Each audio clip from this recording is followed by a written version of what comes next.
उस गांव के एक सेठ जी थे, वो कथा सुनने रोज आते थे, गांव के सेठ थे।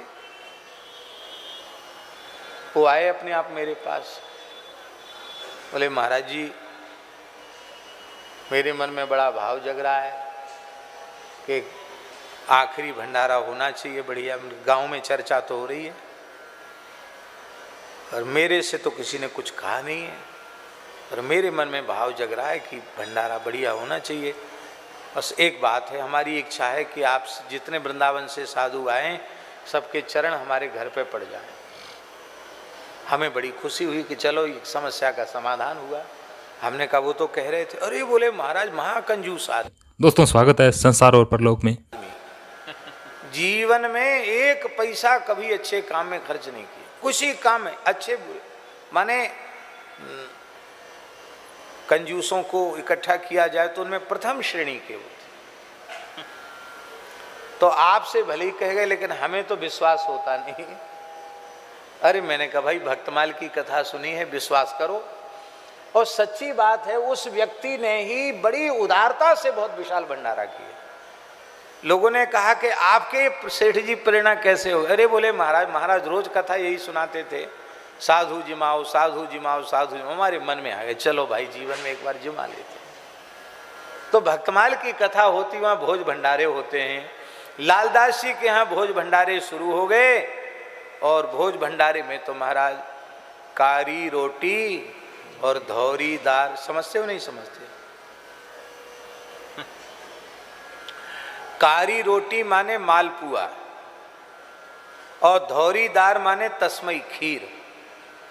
अब रोज बढ़िया अधोटा दूध की घुटे में तस्मई मालपुआ, कभी गुलाब जामुन, कभी जो है लड्डू, कभी दाल बाटी चूरमा। रोज लोगों के मनोरथ हों, रोज भोज भंडारे हों। तो कुछ चोर थे, उन चोरों के मन में आया कि ये तो बहुत बढ़िया बात है, ये बाल वाल तो सब अपने घर की खेती है, मूड़ मुड़ाओ, थोड़ा बाबा जी जैसा स्वांग बना लो और वहाँ जाके सेत ताराम राधे श्याम कह के वहीं आसन लगा लेंगे। खूब बढ़िया प्रेम से रोज पकवान पाने को मिलेंगे, ऊपर से भेंट विदाई भी होगी, सत्कार भी होगा।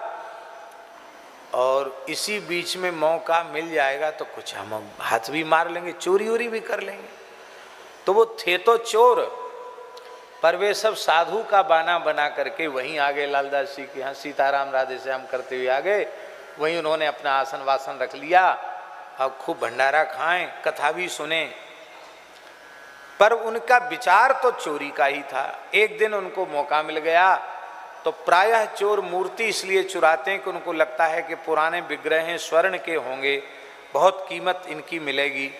तो इस लोभ में ठाकुर जी को उन्होंने चुरा लिया। जिन ठाकुर जी की चोरी हो गई थी उन्हीं का चरित्र हम सुना रहे हैं। ठाकुर जी के आभूषण, ठाकुर जी के चांदी के पात्र, ठाकुर जी के विग्रह सब लेके, ठाकुर जी की पूजा सामग्री, मूल्यवान जो आभूषण और बर्तन आदि, उन सब को लेके और वो चोर तो रवाना हो गए रात को ही। अब किसी को साधु पे संदेह कैसे हो सकता? सीसीटीवी कैमरा कहते हैं ना आप, कौन सा सीसी कैमरा होता, क्या कहते हैं? सीसीटीवी कैमरा उस जमाने में थे नहीं कि पकड़ में आ जाता कि कौन उठा। बिजली थी नहीं, दीपक के जमाने थे। अब सवेरा जैसे हुआ और मंगला आरती के लिए संत जी ने मंदिर में प्रवेश किया तो मंदिर में ठाकुर जी नहीं। हाहाकार मच गया। इतने पुराने ठाकुर जी चले गए, राधा कृष्ण भगवान के विग्रह, इतने पुराने ठाकुर जी चले गए। सब रोने लगे। लालदास जी तो पछाड़ खा के गिर गए, रोने लगे। प्रियादास जी बोले आज से हम जीवन में अब कभी भक्तमाल की कथा कहेंगे नहीं, किसी को भक्तमाल सुनने की प्रेरणा भी नहीं देंगे। क्यों? नाभाजी ने कहा था कि भक्तमाल के श्रोता भगवान हैं, आज बात झूठी हो गई। यदि भगवान भक्तमाल के श्रोता होते तो चोरों से कह देते भैया कुछ हमसे मांगना हो तो ले जाओ, पर हम भक्तमाल की कथा सुन रहे हैं, हमको बीच में विक्षेप मत डालो, हमको कथा सुनने दो। लेकिन ठाकुर जी को लगता है कथा अच्छी नहीं लगी, इसलिए तो चोरों के संग चले गए। देखो, चोर तो भगवान को धातु समझ रहे हैं मूल्यवान, पर संत उनको मूर्ति नहीं समझ रहे हैं, संत तो उनको साक्षात समझ रहे हैं। तो प्रियादासी ने क्या कहा, ठाकुर को ये चरित न प्यारे, ताते चोरन संग पधारे। इसलिए तो चोरों के संग चले गए। इसलिए प्रियादासी ने कहा, प्रियादास बोले यो सुनहु, अब मैं कथा न कही हूं कबहू। श्री नाभायों बचन उचारे, हरि को जन चरित्र ये प्यारे। सो झूठी अब भई यहाँ आई, कथा त्याग हरि गए पराई। ये बात आज झूठी हो गई, कथा छोड़कर भगवान चले गए। अब तो लालदास जी ने चरण पकड़ लिए, बोले महाराज ठाकुर जी तो पहले ही छोड़ के चले गए और आप भी चले जाओगे तो मेरा तो मरना हो जाएगा, मेरे तो प्राण निकल जाएंगे। प्रभु आप मत जाइए, नहीं जाने दिया। बोले रसोई करो। बोले रसोई कैसे करें?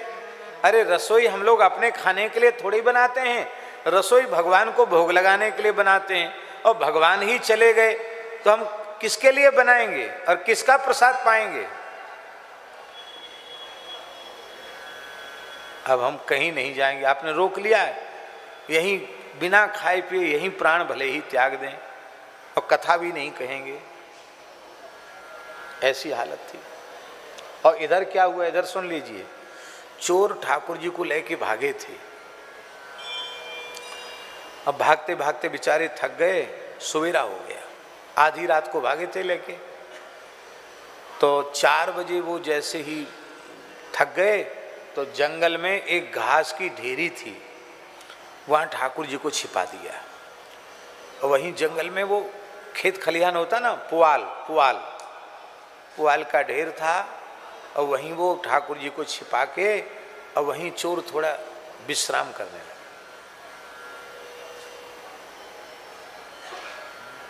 चार थे चोर, 4, और चारों को एक ही स्वप्न हुआ। क्या स्वप्न हुआ? यों कही के भूखे रहे, काहू परी न चैन। सुपने चोरन ते कहे, ठाकुर जू ये बैन।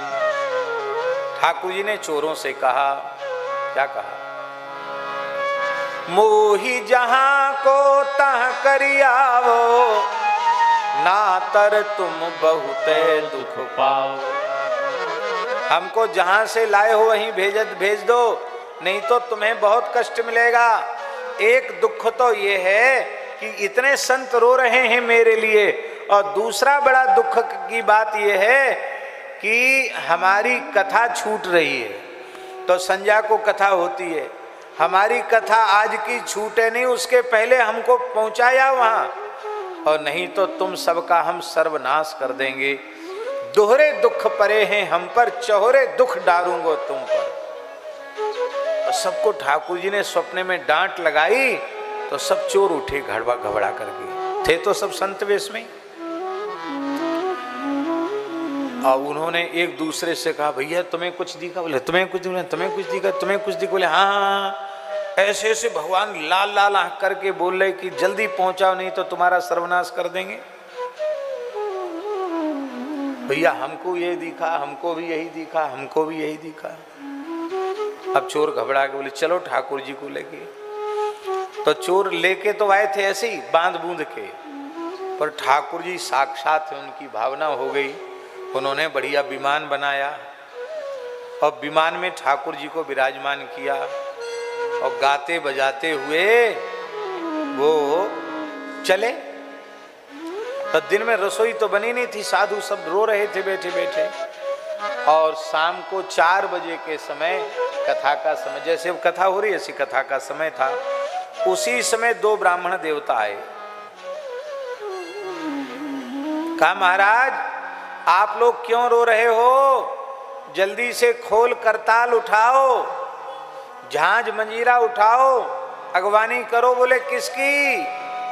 कहते चोर तिहारे ठाकुर ल्यावत, चोर तिहारे ठाकुर ल्यावत, नाचत गावत बजवत आवत, नाचत गावत बजवत आवत। अरे बोले चोर जो हैं वो ठाकुर जी को लेके आ रहे हैं, नाचते गाते कीर्तन करते हुए ला रहे हैं। अब तो इधर से संतों में बड़ा उल्लास, जान में जान आ गई और सबने अपने खोल करताल उठाए और यहां से भी कीर्तन करते हुए चले। उधर से वो कीर्तन करते हुए आ रहे, इधर से ये लोग कीर्तन करते हुए चले और ठाकुर जी की शोभा यात्रा के सहित ठाकुर जी को मंदिर में विराजमान किया। और चोरों ने अपना स्वप्न सुनाया और रो करके कहा हम तो चोर हैं, हमने इतने दिन जो भक्तमाल की कथा सुनी फिर भी हमारे जीवन में परिवर्तन नहीं आया, पर अब परिवर्तन आ गया। क्या परिवर्तन आ गया?